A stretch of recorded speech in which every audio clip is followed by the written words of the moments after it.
ನೋಡ್ಬೋದು ಗಾದ್ಲಿಂಗಪ್ಪ ತಾತನವರ ಜಾತ್ರೆಗೆ ಅಂದ್ಬಿಟ್ಟು ಎಷ್ಟು ಜನ ಬೈಕಲ್ಲಿ ಹೋಗ್ತಿದ್ದಾರೆ. ಎಷ್ಟು ಜನ ಹೋಗ್ತಿದ್ದಾರಲ್ಲ ಇವರೆಲ್ಲರೂ ಗಾದ್ಲಿಂಗಪ್ಪ ತಾತನವರ ಜಾತ್ರೆ ನೋಡಲೆಂದೇ ಹೋಗ್ತಿರೋದು. ನೋಡ್ಬೋದು. ಹಾಗೆ ನಾನು ಡ್ರೈವ್ ಮಾಡ್ತಿದ್ದೆ, ನಾವು ಹಿಂದೆಯಿಂದ ವಿಡಿಯೋ ಮಾಡ್ತಾಯಿದ್ರು ಜನವನ್ನು ತೋರಿಸೋದಕ್ಕೆಂದು.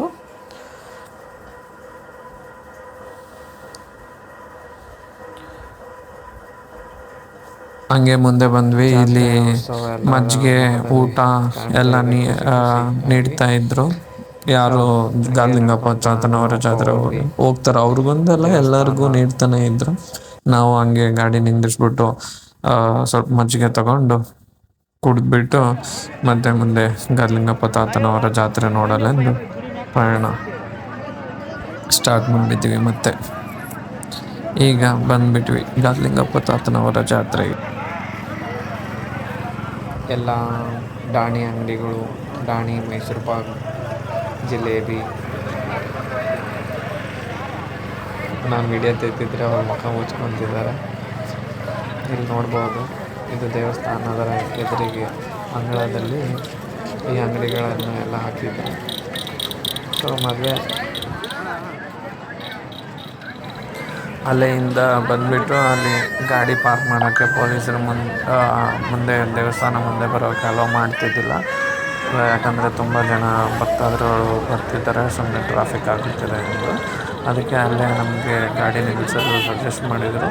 ಅದಕ್ಕೆ ಹೊಲದಲ್ಲಿ ಅಲ್ಲೇ ಗಾಡಿಯನ್ನು ನಿಲ್ಲಿಸಿ ಅಲ್ಲಿಂದ 2 ಕಿಲೋಮೀಟ್ರ್ ನಡ್ಕೊತ ಹೋಗ್ತಾ ಇದ್ವಿ. ದೇವಸ್ಥಾನ ಮುಂದುಗಡೆ ಇದೆ, ದೇವಸ್ಥಾನ ಮುಂದುಗಡೆ ರಸ್ತೆ.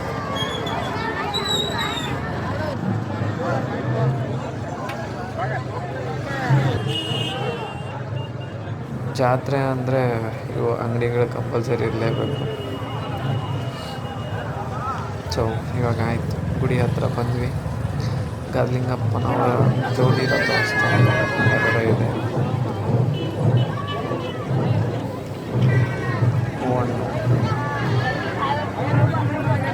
ನಾವು ರಥೋತ್ಸವ ನೋಡಿಕೊಂಡು ಅಲ್ಲೇ ಗುರುವಯ್ಯನವರು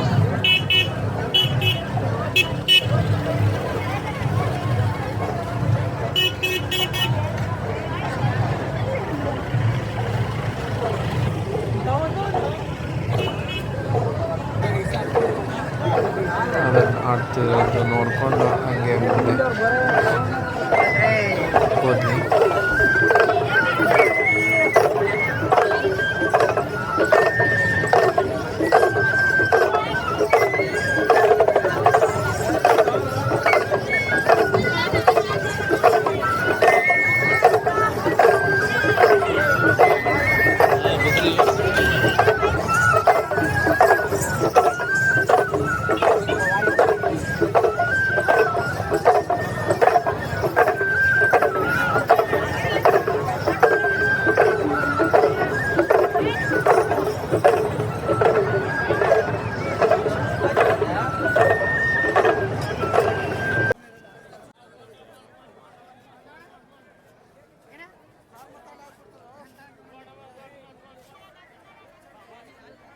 ಹಂಗೆ ಸೀದಾ ಹೋಗ್ತಿದ್ವಿ. ಇಲ್ಲ ಗುಡಿಯಲ್ಲಿ ಒಳಗಡೆ ಹೋಗೋದಕ್ಕೆ ಸೈಡಿಂದ ದಾರಿ ಐತೆ ಅಂದರೆ ಹೆಂಗೆ ನಾನು ಹೋಗ್ತಾ ಇದ್ವಿ.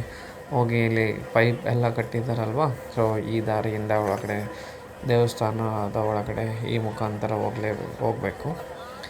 ಸೊ ಹಿಂಗೆ ಹೋಗ್ಬೇಕಂತ ಹೋಗ್ತಾ ಇದ್ವಿ. ಸ್ವಲ್ಪ ಜನ ಪೈಪ್ ಎಗ್ರಿ ಬರ್ತಿದ್ದಾರೆ.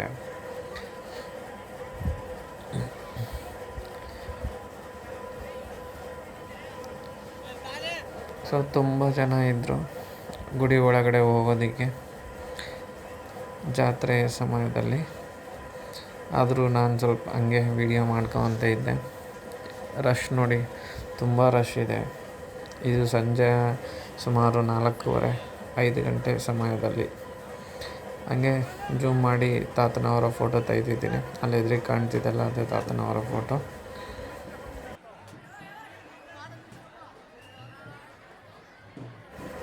ಅದೇ ಗಾದ್ಲಿಂಗಪ್ಪ ದೇವಸ್ಥಾನವರ ತಾತನವರ ಗರ್ಭಗುಡಿ. ಸ್ವಲ್ಪ ಅಷ್ಟು ಕ್ಲಿಯರ್ ಇಲ್ಲೇನೋ, ಬಟ್ ಆದಷ್ಟು ತೆಗೆದಿದ್ದೀನಿ.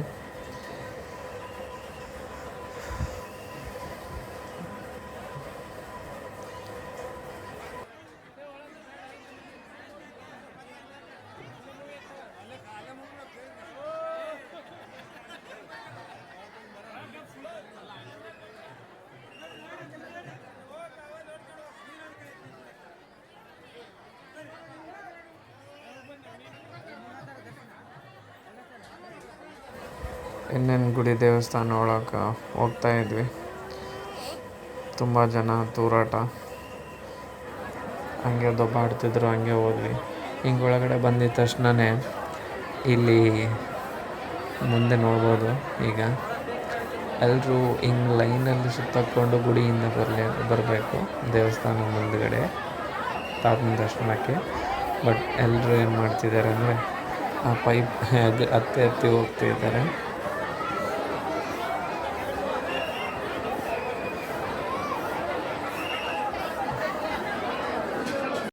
ಫಸ್ಟು ಹುಡುಗರನ್ನೇ ಹತ್ತಿಸ್ತಾರೆ, ಆಮೇಲೆ ಎಲ್ಲರೂ ಅವರೇ ಹತ್ತಿ ಹೋಗ್ಬಿಡ್ತಾರೆ. ಇಲ್ಲಿ ನೋಡಿದರೆ ತುಂಬ ಜನ ದಬ್ಬಾಡ್ತಿದ್ದಾರೆ.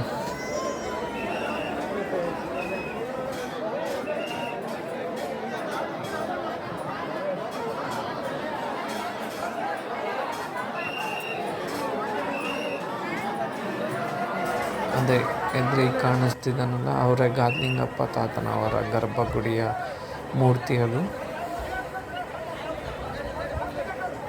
ದರ್ಶನ ಆದ ನಂತರ ಹೊರಗಡೆ ಬಂದ್ವಿ. ತುಂಬ ಜನ ಆಗಲೇ ಸೇರಿಕೊಂಡಿದ್ರು. ಇದು ಯಾರ್ಯಾರು ಅಂದ್ಕೊಂಡಿರ್ತಾರಲ್ಲ ಅವರು ಗಂಡ ದೀಪ ಕುಂಭ ಹೊತ್ಕೊಂಡು ಹೋಗೋ ದೃಶ್ಯವನ್ನು ವಿಡಿಯೋ ತೆಗೆದು ಸೊ ನೀವು ನೋಡ್ಬೋದು. ಅಲ್ಲಿ ಛತ್ರಿ ಕೆಳಗಡೆ ಇರೋ ಗಂಡ ದೀಪ ಅದನ್ನು ಏನಂತಾರೆ, ಅದು ಒಂದು ಪಣತಿಯಲ್ಲಿ ಎಣ್ಣೆನೂ ತುಪ್ಪನೂ ಹಾಕ್ಬಿಟ್ಟು ಅದರಲ್ಲಿ ದೀಪ ಹಚ್ಕೊಂಡು ಆ ದೀಪ ಅವ್ರ ಮನೆಯಿಂದ ದೇವಸ್ಥಾನ ಗುಡಿ ಒಳಗಡೆ ಹೋಗೋವರೆಗೂ ಅದು ಹಂಗೆ ಇರಲೇಬೇಕು ದೀಪ. ಸೊ ಅದಕ್ಕೆ ಗಾಳಿ ಬರುತ್ತೆ ಅಂತ ಛತ್ರಿಯನ್ನು ಕವರ್ ಮಾಡ್ಕೊಂಡಿದ್ದಾರೆ. ನೋಡ್ಬೋದು ಡೊಳ್ಳು ಹೊಡಿಕೊಂತ ಖುಷಿಯಾಗಿ ಗಂಡ ದೀಪನ ಮೆರವಣಿಗೆ ಮಾಡ್ಕೊಂಡು ಹೋಗ್ತಿದ್ದಾರೆ. ಅಲ್ಲಿ ನೋಡಿ ಛತ್ರಿ ಒಳಗಡೆ ಕೆಳಗಡೆ ದೀಪ ಕಾಣ್ತಿದೆ ತಾನೆ.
ಅದು ಸ್ವಲ್ಪ ಜನ ಅಲ್ಲಿ ಒಂದು ಸ್ವಲ್ಪ ಜನ ಗಂಡ ದೀಪ ತೊಗೊಂಡು ಹೋಗ್ತಾ ಇದ್ವಿ.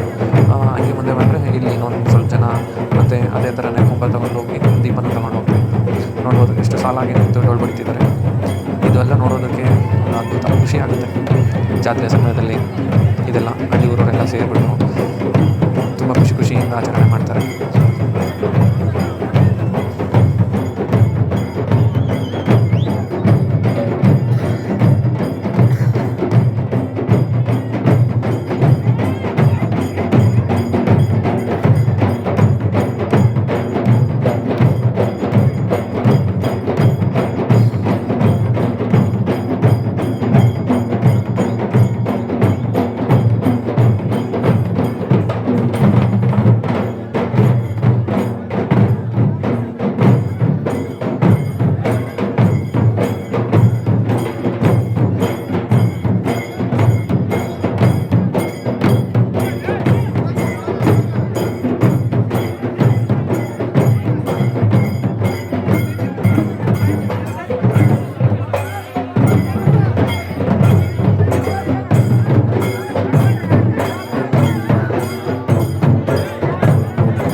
ಸ್ವಲ್ಪ ಜನ ರಶ್ ಆಗ್ತದೆ ಅಂತ ಹೇಳ್ಬಿಟ್ಟು ಗುಡ್ಡದ ಮೇಲೆನೂ ಹತ್ತಿ ಕೂತ್ಕೊಂಡ್ಬಿಟ್ಟಾರೆ ತೇರು ಬರೋದನ್ನು ನೋಡೋದಕ್ಕಾಗಿ.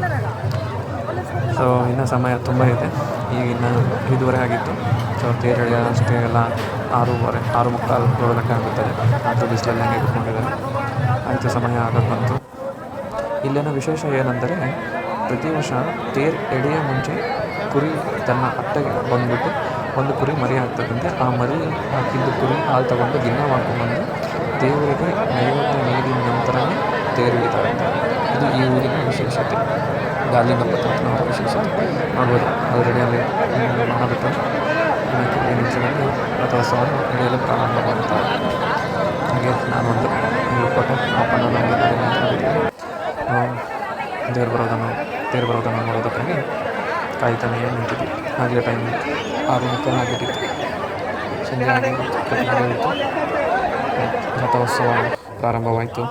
ಜನ ಎಲ್ಲರೂ ಕಾದು ನೋಡ್ತಾ ಇದ್ದಾರೆ ಯಾವಾಗ ರಥೋತ್ಸವ ಮುಂದೆ ನಮ್ಮ ಹತ್ರ ಬರ್ತಿದೆ ಎಂದು.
ಇಟ್ಕೊಂಡೆ ತುಂಬ ಜನ ಇದ್ದರು. ದೊಬ್ಬಾಡ್ತಿದ್ರು ಜನ ಎಲ್ಲ, ಸ್ವಲ್ಪ ಕಾಲೆಲ್ಲ ತುಳಿದ್ರು. ಬಟ್ ತಾತನ ಆಶೀರ್ವಾದ, ಆ ತೇರು ಎಳೆಯೋಕ್ಕೆ ಸ್ವಲ್ಪ ನಮಗೂ ಖುಷಿ ಆಯಿತು 2 ದಿನ ಅಂತ. ಆಮೇಲೆ ಬಂದು ಮತ್ತೆ ಸೈಡಿಂದ ವಿಡಿಯೋ ಮಾಡ್ತಾಯಿದ್ದೆ. ನೋಡ್ಬೋದು ಅವರೆಲ್ಲ ತೇರಿಗೆ ಇದಾಗ್ತಾರೆ, ಯಾವ ಸೈಡಿಗೆ ಹೋಗ್ಬೇಕಂತ ಹೇಳ್ಬಿಟ್ಟು. ಆ್ಯಂಡ್ ಹಿಂದೆ ನೋಡ್ಬೋದು ಇನ್ನೊಂದು ತೇರು ನಿಂತ್ಕೊಂಡಿದೆ.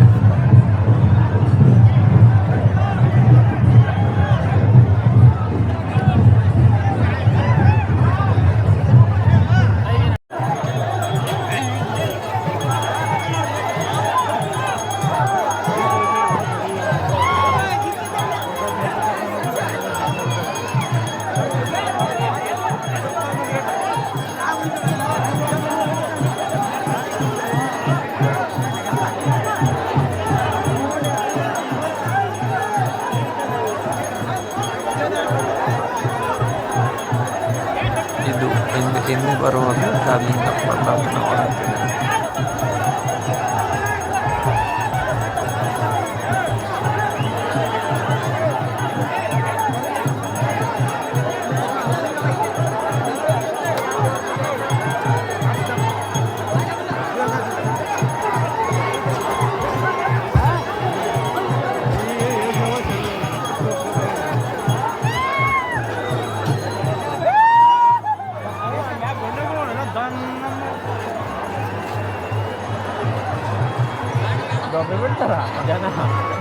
ನಾವು 2 ಹೂವನ್ನು ಹೊಸ್ತೀವಿ ತೇರಿಗೆ. ಆ ತೇರಿಗೆ 2 ಹೂವನ್ನು, ಈ ತೇರಿಗೆ 2 ಹೂವನ್ನು ಹೊಸ್ಬಿಟ್ಟು ತಾತನವರ ಆಶೀರ್ವಾದವನ್ನು ಪಡ್ಕೊಂಡು ಈಗ ಮುಂದೆ ಹೋಗ್ತಿದ್ದಾನ. ಅಲ್ಲಿ ಫಸ್ಟ್ ತೇರು ಹೋಗಿದ್ದಾನ, ಆ ತೇರ್ವರೆಗೂ ಈ ತೇರನ್ನು ತಗೊಂಡೋಗ್ತಾರೆ. ಆಮೇಲೆ 2 ತೇರನ್ನು ಮತ್ತೆ ವಾಪಸ್ ಎಳ್ಕೊಂಡು ದೇವಸ್ಥಾನ ಮುಂದೆ ನಿಲ್ಲಿಸ್ಬಿಡ್ತಾರೆ. ನೀವು ನೋಡ್ಬೋದು ಈಗ ವಾಪಸ್ ಆಗಲೇ ಎಲ್ಲ ಕಟ್ಟಿದ್ದಾರೆ ತೇರು ಎಳೆಯೋದಕ್ಕೆ. ಸೊ ಇವರು ಡೊಳ್ಳು ಬಡಿಯೋರೆಲ್ಲ ಹೊಡಿತಿದ್ದಾರೆ. ಈಗ 2 ತೇರನ್ನು ಯಾವುದೇ ರೀತಿಯಾಗಿ ಮುಂದೆ ಎಳ್ಕೊಂಡ್ಬಂದಿರ್ತಾರೆ ಅದೇ ದಾರಿಯ ಮೂಲಕ ಹಿಂದೆ ತಗೊಂಡೋಗಿ ದೇವಸ್ಥಾನದ ಗುಡಿಯ ಮುಂದೆ ನಿಲ್ಲಿಸ್ತಾರೆ. ಆ ಕಡೆ ಹೋಗ್ತಾರೆ, ಈ ಕಡೆ ಅಸಲು ಹಗ್ಗ ಇಟ್ಕೊಂಬಕ್ಕೆ ಜಾಗನೇ ಇಲ್ಲ ಅಲ್ಲಿ.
ನಡಿ ಇಲ್ಲದಿಲ್ಲ ನಾನೇ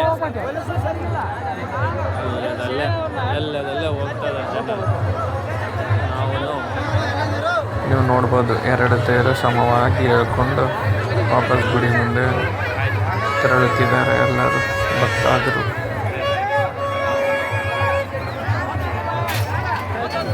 ಆಯ್ತು ಹಾಕ್ಕೊಂಬಿಡ್ತಾರೆ, ಹೋಗ್ಬಿಡಪ್ಪ ಇವಾಗ ಇವ್ರದ್ದೇ ತೇರು ಹೋಗ್ಬಿಟ್ಟಂದ್ರೆ ಮುಗೀತು. ಆಯ್ತು ಇವರೆಲ್ಲ ತೊಗೊಂಬಂದ್ಬಿಟ್ರು, ಅರೇಂಜ್ ಮಾಡ್ಕೊಂತದಾರ. ಹಾಗಾಗಿ ಅಪ್ಪ ಹಿಂಗೆ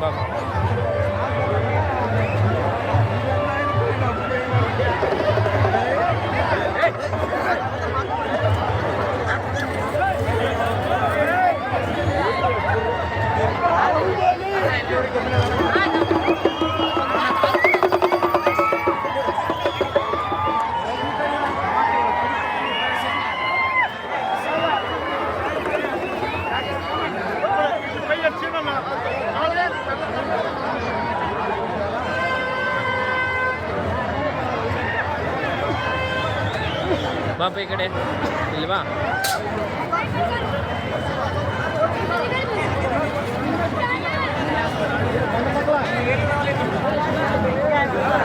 ಜಾಸ್ತಿ ಜನ ರಶ್ ತುಂಬ ಇದೆ.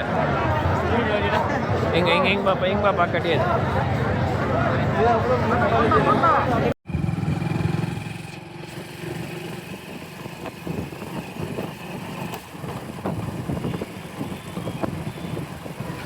ಆಯಿತು, ತೇರು ವಾಪಸ್ ಗುಡಿ ಮುಂದೆ ತೆರಳಿದ ನಂತರ ನಾನು ನಮ್ಮಪ್ಪನವರು ಆಗಲೇ ಕತ್ಲಾಗಿತ್ತು.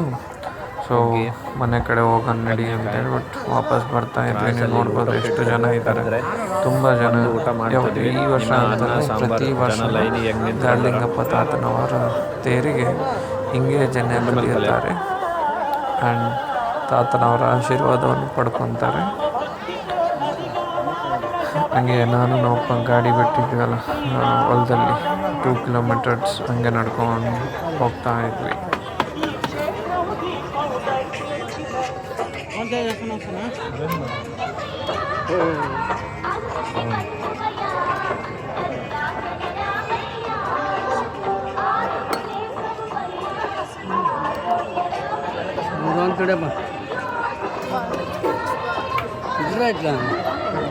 ತೇರು ವಾಪಸ್ ತೆರಳಿದ ನಂತರ ಅದೇ ರೋಡಲ್ಲಿ ಆಗಲೇ ಇವರು ಅಂಗಡಿ ಹಾಕ್ತಿದ್ರು.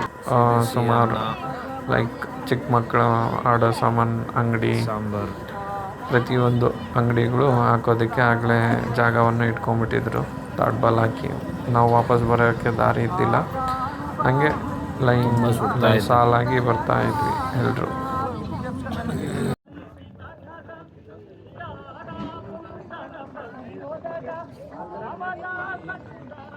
ಸೂಪರ್ ಇದೆ. ಅದಾದ ನಂತರ ನಮ್ಮ ಗಾಡಿ ತಗೊಂಡು ಫುಲ್ ರಶ್ ಇತ್ತು, ಅಲ್ಲಿಗೆ ವಿಡಿಯೋ ಆಫ್ ಮಾಡಿಬಿಟ್ಟು ಗಾಡಿ ತಗೊಂಡು ಮುಂದೆ ನಮ್ಮ ಊರಿಗೆ ಬಳ್ಳಾರಿಗೆ ಬರೋಕ್ಕೆ ಬರ್ತಾಯಿದ್ವಿ.